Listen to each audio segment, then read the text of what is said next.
आज हम बात करेंगे समाजवादी पार्टी और बीएसपी को लेकर के कि 2024 के लिए सपा और बसपा की क्या तैयारियां हैं।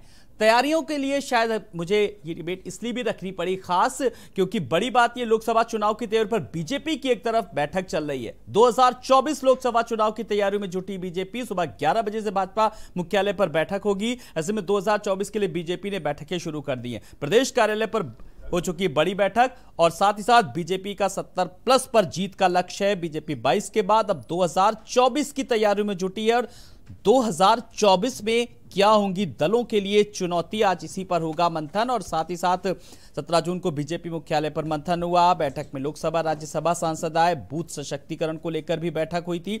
लेकिन और उपचुनाव के जो फिलहाल नतीजे आए उसमें कहीं ना कहीं सपा और बसपा को एक बार फिर मंथन करने पर मजबूर किया और एक ठोस रणनीति अब आगामी चुनाव के लिए किस तरीके की होगी सपा की और बसपा की, तो बड़ी बात यह है आज इस पर भी मंथन करेंगे।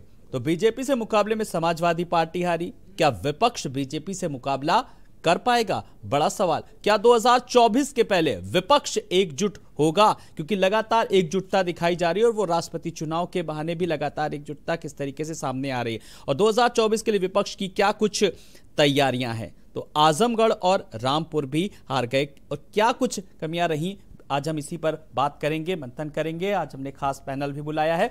लेकिन इस बीच 2024 के लिए बैठकों का दौर फिलहाल बीजेपी की तरफ से भी शुरू हो गया और दूसरी तरफ अब बात करें तो 2024 में क्या होगी दलों के लिए चुनौती।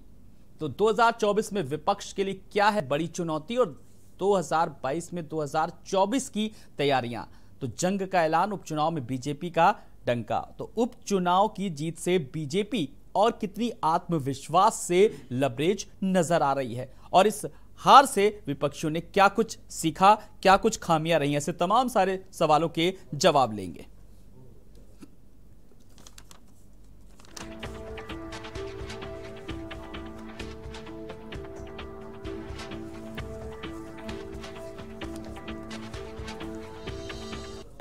तो लोकसभा चुनाव के लिए भाजपा तो तैयार है। 2024 में विपक्ष का कैसे होगा बेड़ा पार? उपचुनाव में हार के बाद विपक्ष की क्या कुछ है तैयारी? और उपचुनाव में बीजेपी को बड़ी जीत मिली। 2024 में विपक्ष के लिए बड़ी चुनौतियां हैं और 22 के नतीजों से 24 पर कितना असर पड़ेगा, क्योंकि लगातार ये कहा जा रहा था सेमीफाइनल है।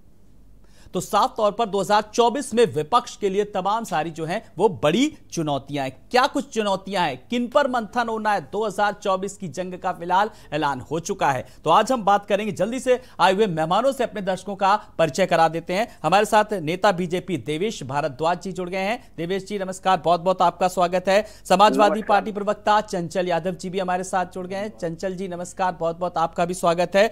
और संजय राणा जी राजनीतिक विश्लेषक हमारे साथ जुड़ेंगे। संजय जी नमस्कार, आपका भी बहुत बहुत स्वागत है। और वरिष्ठ पत्रकार रजा रिजवी जी भी हमारे साथ हैं। रजा रिजवी जी नमस्कार, बहुत बहुत आपका स्वागत है। मैं पहले राजनीतिक दलों के पास नहीं जाऊंगा, आज मैं सबसे पहले वरिष्ठ पत्रकार रजा रिजवी जी आपके पास आऊंगा। मैं अभी हार जीत की बात नहीं कर रहा हूं कि क्या कमियां रही, क्या खामियां रही। कुल मिलाकर के जो उपचुनाव के नतीजे आए और उसमें कहीं ना कहीं क्या कुछ आपको, हालांकि 3-4 दिन से लगातार नतीजे जब से आए उसके बाद लगातार राजनीतिक दलों में भी, डिबेट्स में भी मंथन चल रहा है। मैं आपसे मोटे मोटे तौर पर जरा चाहूंगा कि कमियां कहां पर रही, क्या तैयारियों में कमी रही और आगामी 2024 की दृष्टि से ओवरऑल आपकी टिप्पणी सबसे पहले। देखिए, ऐसा है कहीं ना कहीं कमियां रहती है तभी वो पार्टियां हारती हैं और जिनमें कमियां नहीं रहती है वही पार्टियां जीतती हैं। जाहिर सी बात है कि समाजवादी पार्टी बहुत ही मजबूती से चुनाव में आजमगढ़ में और रामपुर में ये माना जा रहा था कि उनका गढ़ है और वो जीतेंगे।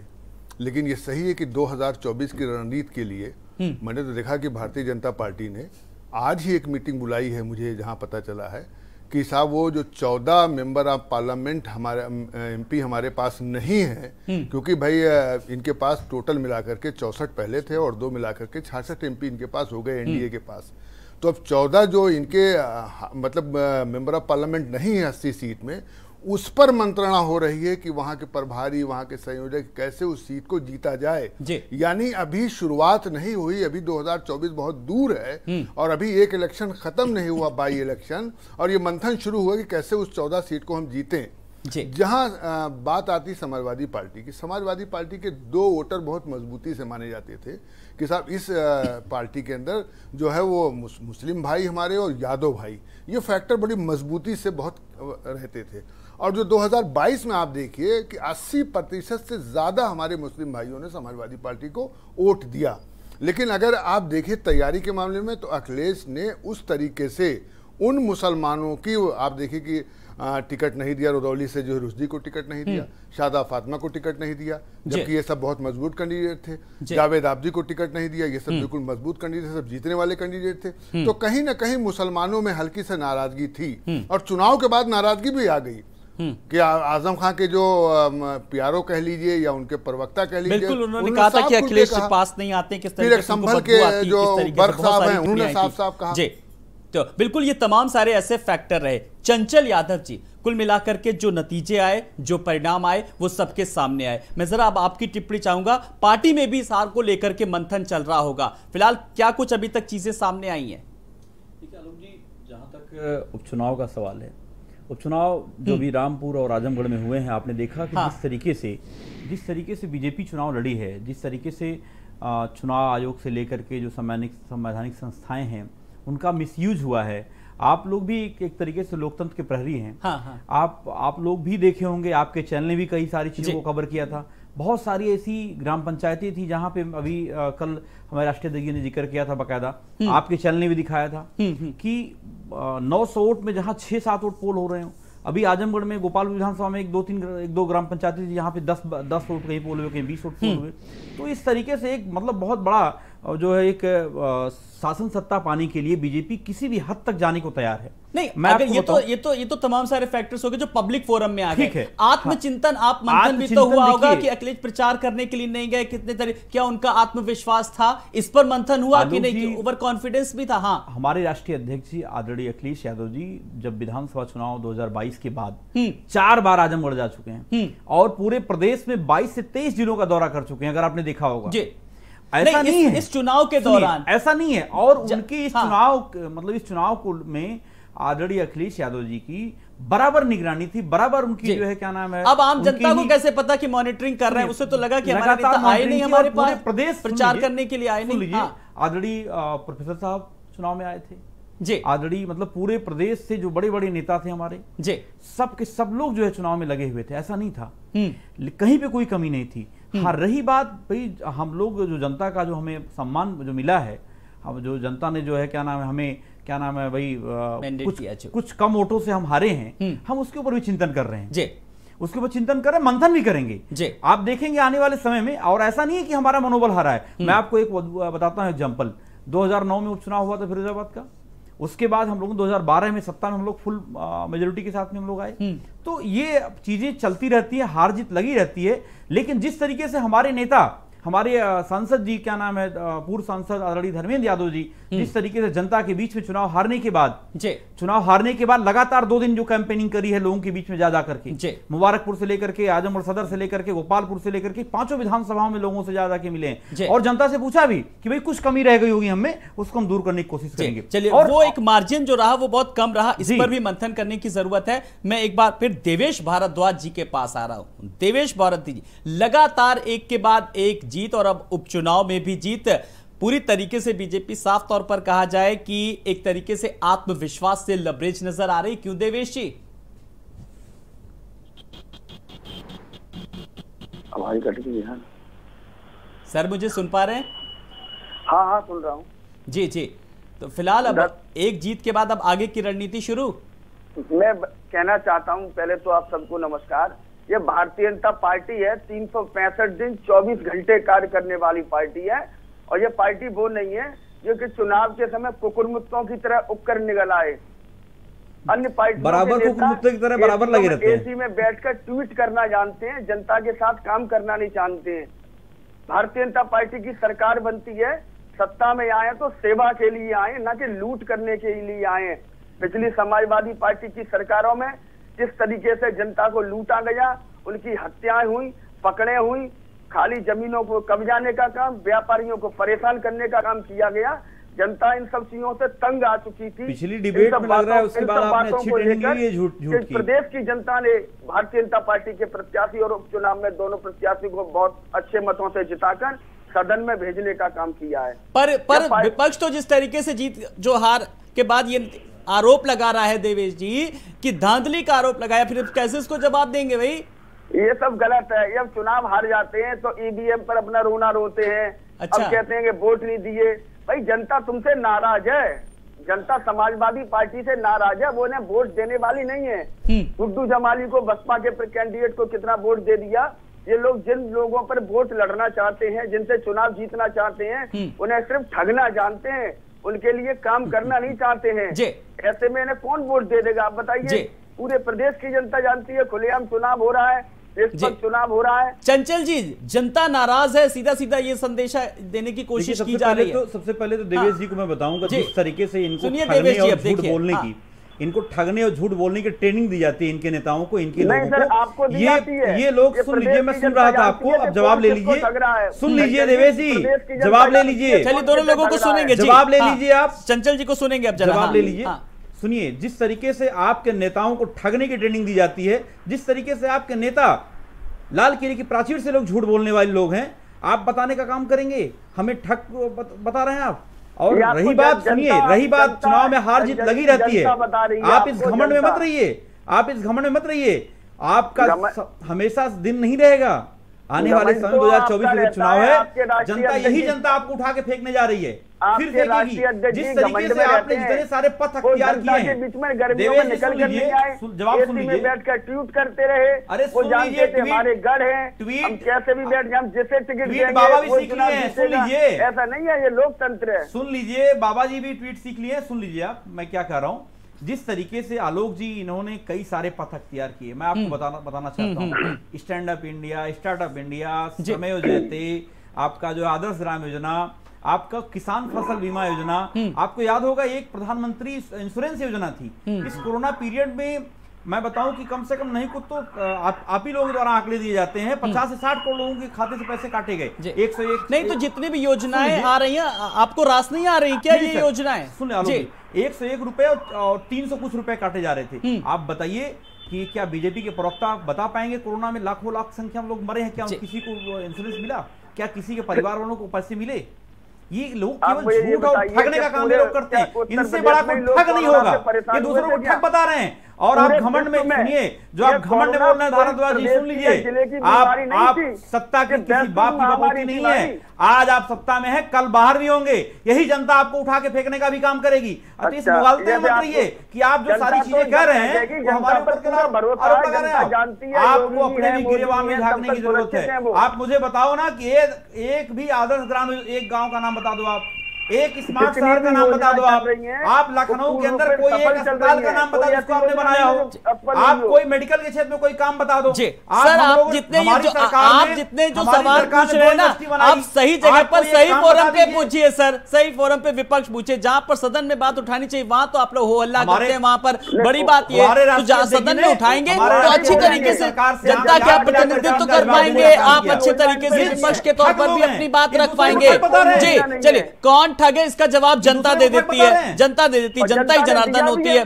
जनता ने इनको जवाब दिया। संजय राणा जी के पास आ रहा हूं मैं। संजय राणा जी, आप देखिए किस तरीके से आरोप लग रहे हैं। जब मैंने जीत और हार को लेकर के, जब मैं आज मंथन कर रहा हूं 2024 को लेकर के राजनीतिक दलों की तैयारी की बात कर रहा हूं, तो जब हमने हार को लेकर के सपा से सवाल किया तो उसने कहा ये बीजेपी वाले धांधली करते हैं, और धांधली करके किस तरीके से। मैं जरा आपकी टिप्पणी चाहूंगा संजय जी इस पर।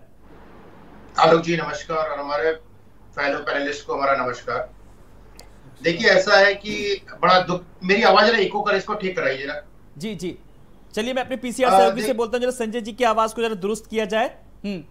और अभी मैं जो बोला, जैसे आप बात कर रहे थे समाजवादी पार्टी का विपक्ष की बात, जब देखिए जैसा होता है कि बड़ा दुखद होता है जब राजनीति में आते हो इस तरह की बातें करते हो। देखिए जब होता है कि आत्ममंथन करने की बहुत जरूरत होती है, कि कोई भी चुनाव हो, चाहे वो निकाय चुनाव हो, सभासद चुनाव हो, चाहे म्युनिसिपैलिटी का चुनाव हो, चाहे विधानसभा का हो, चाहे लोकसभा का हो, हार और जीत लगी रहती है, इसमें कोई गुरेज नहीं बोलने में। लेकिन अगर हारते हैं उसका कारण हमें एनालाइज करना बहुत जरूरी होता है। और ये जो चाहे समाजवादी हो चाहे बहुजन समाजवादी का तो मैंने नहीं सुना, लेकिन समाजवादी जो बोल देती है पार्टी या कांग्रेस कि भाई ये ईवीएम की वजह से हार गए, ऐसे हार गए। भाई प्लीज अंडरस्टैंड, आपको 2-3 चीजें समझने की बहुत जरूरत हो कि आपके ऊपर जनता का विश्वास क्यों कम हुआ। इसमें आत्ममंथन कीजिए। मैं आपको थोड़े आंकड़े पेश कर रहा हूँ, डिफरेंस समझ में आएगा, स्ट्रेटजी और प्लानिंग क्या होती है और बोलना क्या होता है। सिर्फ बोलना स्कॉट गलथेतरई, तो गलथेतरई हिंदी में बोलते हैं ना, वो मत करना चाहिए, सत्य में बात करनी चाहिए। देखिए अभी लोकसभा के चुनाव में तकरीबन मोटा मोटी 1.5 से 2 साल बाकी है, मोटा मोटी। आप देख लीजिए भारतीय जनता पार्टी ने 1,25,000 बूथ उत्तर प्रदेश में चिन्हित किए हैं, जिसपे उन्होंने लास्ट टाइम जीत हासिल की थी, और अभी जो बूथ उन्होंने चिन्हित किया वो तकरीबन 1,65,000 है। तो आप बताइए 1,65,000 बूथ को चिन्हित किए, तकरीबन उन्होंने जो उनके एमपी हैं 100 एमपी, टोटल 100 एमपी लगाए उसके पीछे काम करने के लिए। देखिए कितनी लंबी स्ट्रेटेजी है।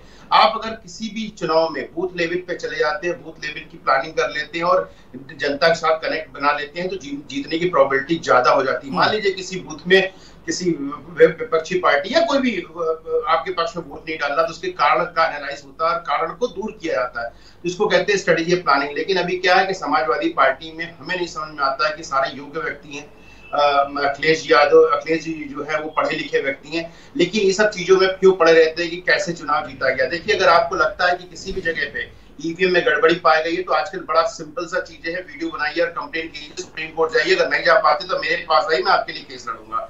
तो ये सब कहने वाली बातें हैं कि आपके पास तथ्य होने चाहिए, सिर्फ लिख देने से बोल देने से नहीं होता। कोई भी चीज जांच प्रूफ पे होता है, उसके कारणों को जानने की जरूरत होती है, उसके बाद अगर जरूरत पड़ेगी तो वो इलेक्शन तो उस पर्टिकुलर चीज का इलेक्शन का जगह का कैंसिल भी किया जा सकता है। तो बहुत सारे प्रावधान है हमारे कानून में, लेकिन विपक्षी पार्टी को ये देखना बहुत जरूरी है कि हम चुनाव क्यों हार रहे हैं। चुनाव हारने का मान लीजिए अभी हम बात कर लेते हैं अपने लोकसभा का आजमगढ़ का। देखिए आजमगढ़ की जातिगत समीकरण, आलोक जी आपके साथ डिबेट में काफी मैं बैठा हूँ, जातिगत समीकरण देख लीजिए और इंटरनल पॉलिटिक्स। तो जातिगत समीकरण में 26% से यादव है और 24% मुस्लिम है, 20% दलित है और 17% सवर्ण, आपको पता है, आप के जरिए मैं जाना हूँ। अब देखिए अगर भारतीय जनता पार्टी, इनको विश्वास नहीं होगा जो यादव वोट बैंक है उसमें सेंध लगा लिया, और आज से नहीं मैं बोल रहा हूँ, पिछले 1.5 साल से बात बोल रहा हूँ कि भारतीय जनता पार्टी की स्ट्रेटेजी बहुत क्लियर है, वो सेंधमारी में है। वो जहां पे वीक है वहां पे काम करती, जहां पे स्ट्रांग है तो ऑलरेडी स्ट्रांग है ही है, तो वीकनेस पे काम करना बहुत जरूरी है। उन्होंने सेंधमारी की और आपने देखा गुड्डू जमाली के आने से मुस्लिम वोट भी कट गया, तो जहां सेंधमारी हुई मुस्लिम वोट कर गया, आपके धर्मेंद्र यादव जी हार गए। सेम भी आपका, और दूसरा था इंटरनल पॉलिटिक्स, उसमें नहीं जाना चाहता, हमारे प्रवक्ता जो है समाजवादी पार्टी के अच्छे से जानते हैं उसका कारण क्या है। दूसरा आता रामपुर में ये हुआ कि देखिए अखिलेश यादव जी पार्टी के नेता, उनसे विचार विमर्श करके किसी भी कैंडिडेट का अनाउंसमेंट होना चाहिए। लेकिन अगर कोई नेता, कोई भी नेता हो, अपने नेतृत्व को मानता नहीं, चाहे छोटा है बड़ा, नेतृत्व होता है। अखिलेश यादव नेतृत्व कर रहे हैं पार्टी का, तो उनका सम्मान करना चाहिए।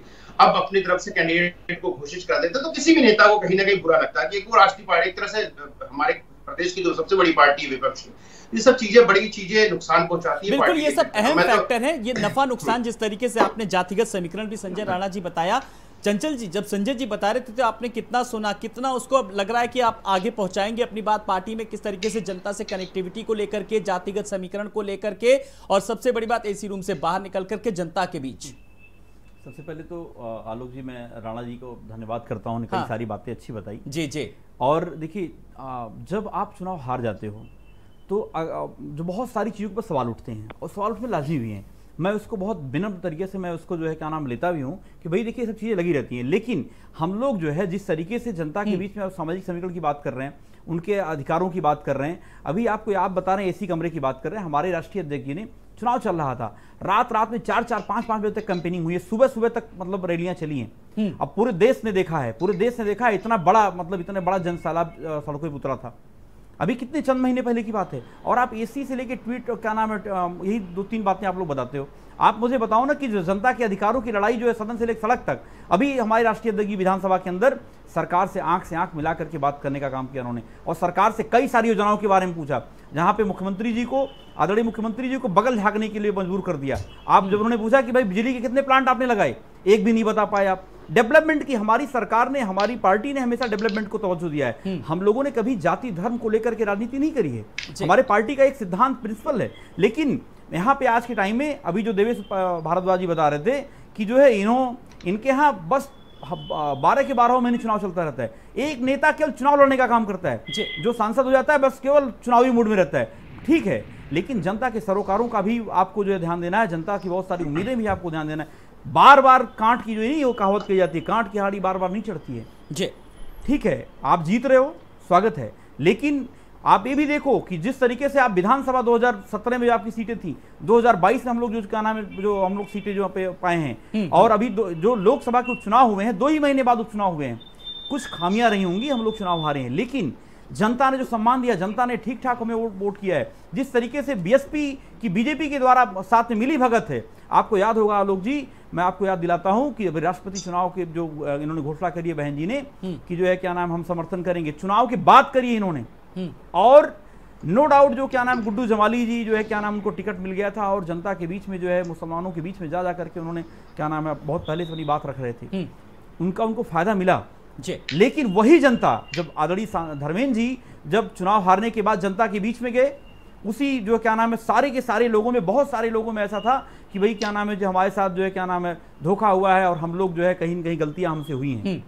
तो ऐसा नहीं है, चुनाव में हार जीत लगी रहती है, रणनीति आपकी रणनीति, लेकिन बड़ी बात है कि उस हार से सीखा क्या? रणनीति जब आप जीत जाते हो तो आपकी रणनीति अच्छी हो जाती है, जब आप हार जाते हो सवाल उठते हैं। जातिगत समीकरणों को लेकर के और MY फैक्टर को लेकर के भी जरा मंथन करें जरा, कि रामपुर में लगभग 51% मुस्लिम और आजमगढ़ में जिस तरीके से 45% मुस्लिम प्लस यादव, तो अब बीजेपी को भी कहीं ना कहीं इस ओर ध्यान देना होगा, MY फैक्टर पर अपनी पकड़ बनानी होगी सीधे तौर पर। देखिए ऐसा है कि हमारे साथी चंचल जी कह रहे थे कि जीत हार चुनाव में होता रहता है, ये सही है, मैं इस बात को एक्सेप्ट करता हूँ कि इनकी बात सरासर 100% सही है कि चुनाव में जीत हार होती है, कोई जीतता है कोई हारता है। अब जीत हार तो हो गई, लेकिन जो आपके अपने वोटर हैं, क्योंकि हर पार्टी के अपने बेस वोटर होते हैं, उसको वो मजबूत रखता है, और उसके बाद दूसरे जो उसके वोटर नहीं है उसमें वो घुस के उसमें सेंधमारी करके, जैसे राणा साहब ने कहा कि सेंधमारी करके उनको अपनी तरफ लाने का प्रयास करता है। तो जो समाजवादी पार्टी की जो मेन वोटर थे, जो माना जाता था, पूरे देश में लोग जानते थे, ये इसके छुपा नहीं है, आलोक जी आप भी जानते हैं कि मुसलमान और यादव इसके अंदर ज्यादा से ज्यादा जो है समाजवादी पार्टी में बढ़ चढ़ के हिस्सा लेते थे। लेकिन क्या कारण है कि रामपुर ऐसे जनपद में जहां मुस्लिम बाहुल्य क्षेत्र है, आजमगढ़ जहां पूरे मंडल में 10-10 MLA जीते हुए हों, अभी 2 महीना पहले जीते हों, जहां मुस्लिमों की संख्या और यादव की संख्या आपने बताया कि 50% से ऊपर है। रजा साहब क्या मेरी बात पूरी हो जाए फिर आप बोलिएगा। मैंने आपकी बात बड़े इत्मीनान से सुनी है, आप बीच में बोलेंगे तो हो सकता है जो मैं कहना चाह रहा हूँ, 65 साल का आदमी हो सकता है मैं भूल जाऊं, वो मेरा तारतम्य टूट जाए। तो मेरा ये कहना है कि ये वोटर आपसे क्यों खिसके, अब आप इसको रोकने के लिए आपके पास क्या रणनीति है, इस पर रणनीति पर आपको कार्य करना पड़ेगा। आप यहाँ तो अपने वोटर को रोकने की रणनीति करेंगे, और भारतीय जनता पार्टी जो है अपने वोटर को सजोए हुए जो वोटर नहीं उसमें सेंधमारी करके नए वोटर को लाने की तैयारी कर रहा है। ये बहुत मतलब इसको समझिएगा, माइनॉरिटी ऑब्जर्वेशन है मेरा, इस पर बहुत माइनॉरिटी ऑब्जर्वेशन, इसलिए मैंने आपसे सवाल किया। हाँ बिल्कुल माइनॉरिटी की, उनका जो वोटर है वो खसक रहा है, मुसलमान खसक रहा है, यादव खसक रहा है। निरहुआ यादव वहां अगर जीते हैं तो आप क्या समझते हैं, यादव वोट नहीं मिला होगा उसको, जो समाजवादी पार्टी का बेस वोटर है? क्या मुसलमान वोट अगर गुड्डू जमाली ले गए तो क्या मुसलमान वोट इधर नहीं आया होगा? ऐसा नहीं है। मुसलमान अभी चुनाव से पहले जो आवाजें उठी हैं, उस आवाज को रोकने के लिए अखिलेश ने काम किया तरह से। जो आवाज बर्ख ने उठाई, जो आजम खान ने उठाई, जो उन्होंने उठाई, जिनका पेट्रोल पंप जो है, जो MLA है, क्या नाम है उनका, इस्लाम या कोई ऐसा नाम है, उनका पेट्रोल पंप तोड़ा गया, उस पर अखिलेश जी ठीक से नहीं बोले तो उस पर ये आवाज आई। तो इससे मुसलमान जरा से जो है हल्का से अलग हुआ, और उसका असर देखिए चुनाव में आकर के जब हुआ तो अखिलेश ने उसको साधने की कोशिश की। कैसे साधा? गए जो है वहाँ आजम को देखने दिल्ली, और दिल्ली में देखा, दिल्ली में बैठ के बातचीत हुई। उसके बाद आप देखिए जो MP राज्यसभा के चुनाव हुए, उनमें जितना आजम खां चाहते थे अखिलेश ने वो सब कर दिया। क्यों? आप देखिए जो कपिल सिब्बल MP राज्यसभा बने हैं, आप देखिए इससे जो है समाजवादी पार्टी की राज्यसभा में सीटें कम हुई। अगर वो निर्दलीय जीत गए हैं, समाजवादी पार्टी ने उनको समर्थन दिया है, वो समाजवादी पार्टी के राज्यसभा के सदस्य नहीं है। किस दबाव में? आजम खां के दबाव में। कपिल सिब्बल उनके वकील थे, उन्होंने बेल आउट कराया उनको, उसके दबाव में, आजम खां के कहने वजह। MLC जो बनाए गए आजम खां के दबाव में, टिकट भी जो दिया गया MP राज्यसभा का वो भी आजम खां के दबाव में। यानी अखिलेश ने साधने की कोशिश की, इसमें कोई दो राय नहीं, लेकिन वो सध नहीं पाए मुसलमान। बिल्कुल। तो अब 2024 में इस पर ध्यान देना पड़ेगा। देवेश जी, इस तरीके से वोटर्स की अगर बात करें तो आपका अपना बेस जो वोट बैंक है वो रहा, और लेकिन एमवाई फैक्टर में भी आपने कहीं ना कहीं सेंध लगा ली, या यूं कहें कि उसको कैप्चर करने की कोशिश की और सीधा सीधा फायदा आपको मिला।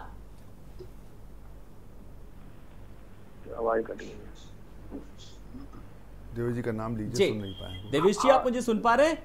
हाँ, दरअसल में है क्या कि भारतीय जनता पार्टी की स्ट्रेटजी एक अलग है और वो पार्टी विद द डिफरेंट है और अलग हटके पार्टी है। और ये पार्टी सत्ता में आती है तो सेवा के भाव से आती है, ना कि लूट के खजाने देखने के लिए। उनकी क्या सेवा करी आपने, बताइए ना, मैं काम तो बताओ। और पार्टी एक काम तो बता नहीं पाते हो आप, तो केवल सेवा की भावना करते रहते हो।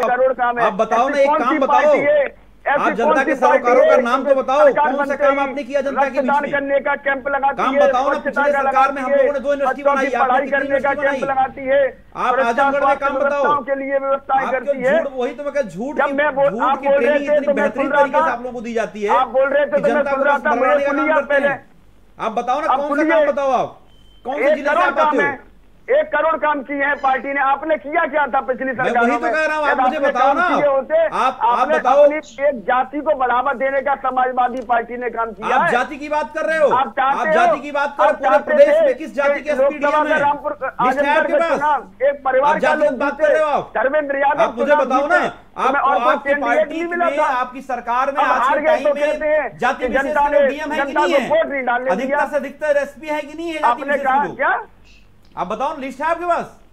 क्या चीज? अभी पूरे प्रदेश में इतने, आप डीएम से लेके एसपी से लेकर के, आप क्या नाम है, सीओ से लेके आप लिस्ट आगे देखो, सभी जातियों के हैं, सभी वर्गों के लोग हैं। आपने अपनी सरकार में देखा समाजवादी। चंचल जी सुनिए, सवाल उठाना बहुत आसान है, आप एक विशेष वर्ग को सवाल। अब मैं वो पुरानी बात याद नहीं करना चाहता कि किस तरीके से जो बयान आते थे पहले कि 12वीं पास कर लो फिर पुलिस में नौकरी लग जाएगी, और आज भी देख लो उसी में एक खास वर्ग के हैं, उसको लेकर भी मैं जल्दी से जरा मैं ब्रेक लूंगा, लेकिन मैं संजय राणा जी से टिप्पणी लूंगा। संजय जी, मैं पुरानी बात याद नहीं करना चाहूंगा, लेकिन जो पुरानी जो पार्टियां थी जो बयान दे रहे हैं, जाति धर्म की बात कर रहे हैं, सवाल उठा रहे हैं चंचल जी, उन्हीं की पार्टी के नेता किस तरीके से बयानबाजी करते थे कि 12वीं पास कर लो, देखो तुरंत नौकरी लग जाएगी, और आज भी उस खास वर्ग के लोग नजर आ रहे हैं। संजय जी, बहुत बेबाकी सी सवाल का जवाब देना चाहूंगा मैं आपसे, बस 1 मिनट लूंगा। हाँ, जी बिल्कुल। कुछ बातें, कुछ अच्छी बातें भी की थी। देखिए, ऐसा है कि अगर हम जातिगत की बात करेंगे तो एक हमारे में परसेप्शन बना दो, समाजवादी पार्टी मतलब यादवों की पार्टी, बुरा मत मानिएगा चंचल भाई, ये सत्य है। और अभी अब विधान परिषद के चुनाव हुए हैं, आप मुझे बताइए ना, यादव की पार्टी कैसे है? सुन लेंगे संजय जी को जल्दी से। संजय जी, हाँ सुन लीजिए सर, चंचल जी सुन लीजिए ना, फिर डेटा ठीक है, डेटा सुनेंगे, फिर मुझे ब्रेक लेना है जी। विधान आप मुझे बता दीजिए, यादव की पार्टी कैसे है? समाजवादी पार्टी पूरा प्रदेश जानता है। आजमगढ़ का चुनाव और किसी को लड़ा देते हैं आपने। अनुराग यादव, संजय जी जो सवाल पूछ रहे हैं चंचल जी, सवाल इसका जवाब दीजिए। जरा आपने सवाल पूछिए, जरा आप सवाल। मेरा ये सवाल है, आपने आरोप लगाया कि समाजवादी पार्टी यादव की पार्टी कैसे है? यादव की पार्टी ऐसे है क्योंकि उसके पहले प्रवक्ता चंचल यादव जी हैं, यहीं से पहले देखिए शुरुआत हो जाती है। अब आगे सवाल उठना नहीं, अब आप बात को काटिए। संजय जी से सवाल, चलिए संजय जी से जी, आपने पूछा जी, चलिए संजय जी। अरे बता रहा हूं ना, सुनोगे। एक परिवार में 60 लोग हैं, परिवार की बात करते हैं, बोलोगे हिस्ट्री दे दूंगा सबके नाम के साथ। एक 60 लोग की बात कर रहे हैं, बताइए मुझे आप। वो इनको संजय जी ये रोक भी सकते हैं, हाउ कैन यू रोक भी कह सकते हैं, थोड़ी देर में जवाब मिल सकता है आपको, ये भी जल्दी से अपनी बात रखिए जी। चंचल यादव हमारे साथ प्लीज कृपया करके बड़ा सम्मान करते हैं, मनीष भाई भी आपकी पार्टी साथ है, सुन लीजिए, लेकिन इस तरह से ना गलत खतरा मत करिए। नंबर बताऊंगा, मुंह दिखाने ले रहा हूं, यादव हो, यादव तरह बैठे रहो। अरे ये आप कौन हो? सुन लीजिए, आप सुन लीजिए, आप कौन हो? बिल्कुल, आप कौन हो? जातिगत पार्टी है। अरे मुझे पता है आप कौन हो, आप बताओ ना। ठीक है राणा जी, चंचल जी भाषा पर संयम रखिए, यहाँ पर जातिगत बात नहीं हो रही है। जातिगत अभी इन्होंने क्या बात करी? इन्होंने कहा यादव तेरे बात करो, क्या बात करी इन्होंने? आपने आंकड़े मांगे ना, आपने सवाल पूछा तब उन्होंने कहा ना, आपने सवाल पूछा तब उन्होंने कहा मैं जवाब दे। वो एक एनालिसिस हो रही है जातियों को लेकर के, मंथन हो रहा है कि किसका प्रतिशत कितने में आया एमवाई फैक्टर को लेकर के बात, इस पर आपने सवाल किया, आपने जवाब, वाह भाई वाह। आप ही ने कहा ना कि अब जवाब तो सुनिए संजय जी का। आप तो सबकी आवाजें दबाएंगे, यहाँ पर भी हाउ कैन यू रोक, हाउ कैन यू रोक, ठीक है। मैंने बताया ना कि देखिए यहाँ पर फार्मूला मैं अपनी डिबेट में फिलहाल भाषा पर और सबको मौका देता हूँ। जल्दी से मुझे संजय जी से जवाब लेना है, फिर मुझे एक ब्रेक लेना है। संजय जी आप अपनी बात रखिए। आलोक जी छोटा सा एग्जांपल दे रहा हूँ। 1 महीने पहले हमारा विधान परिषद का चुनाव हुआ था, उसमें 20 यादवों को टिकट मिला था, 20, 4 मुस्लिमों को मिला था, 2 अन्य जाति को मिला था और 4 मुस्लिमों को टिकट मिला। जाके देख लो डेटा भाई, 20 यादव। अरे भाई डेटा अपने भी तो देख लो।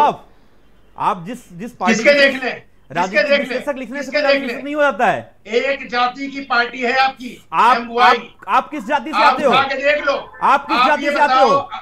आप जिस जाति से आते हो उसी जाति की पार्टी की बात मैं भी कर रहा हूँ। किस जाति की बात कर रहे हो? आप किस जाति के आते हो? आप बताओ ना मुझे। मैं राजपूत हूँ। आप किस पार्टी से आते हो? आज बताओ, आज राजपूत की पार्टी कौन सी नंबर है? क्या आज बीजेपी में, आज मुझे बताओ, डीएमएसपी की लिस्ट उठा के देखो ना आप। राणा साहब बड़ी ईमानदारी से पूछ रहा हूं आपसे, आप डीएमएसपी की लिस्ट में देख लीजिए आंकड़े। आज 80% आज आपकी जाति के लोग डीएमएसपी हैं। 80% पढ़े लिखे। अरे भाई, नहीं आप ही की जाति में पढ़े लिखे लोग आते हैं क्या? दलित ओबीसी के लोग पढ़े लिखे लोग नहीं आते हैं क्या? पिछड़ी जाति के लोग पढ़े लिखे लोग नहीं आते हैं? आप ही पढ़ना जानते हो, आप ही पढ़ना जानते हो। आप ये भी आंकड़े पेश करो ना कि कितने डीएम, कितनी एसपी आपके जाति से आते हैं। राणा जी, अगर आप राजनीतिक विश्लेषक हैं तो आप ये आंकड़े भी पेश करिए कितने आपकी विश्लेषक पर या पत्रकार पर किसी तरीके का सवाल मत उठाइए। बड़ी विडंबना है कि राजनीतिक दल किस तरीके से जातिगत को लेकर के बात कर रहे हैं। क्यों नहीं ये राजनीतिक दल, मुझे भी बड़ा स्तब्ध होता है कि राजनीतिक दल आखिर क्यों नहीं विकास की बात करते हैं, क्यों जातिगत बात करते हैं। फिलहाल लेकिन विपक्ष 2024 में क्या कुछ तैयारियां, इस पर भी हम मंथन करेंगे। एक छोटे से ब्रेक के लिए रुक रहे हैं, 10 कदम जारी है, फौरन हाजिर होते हैं।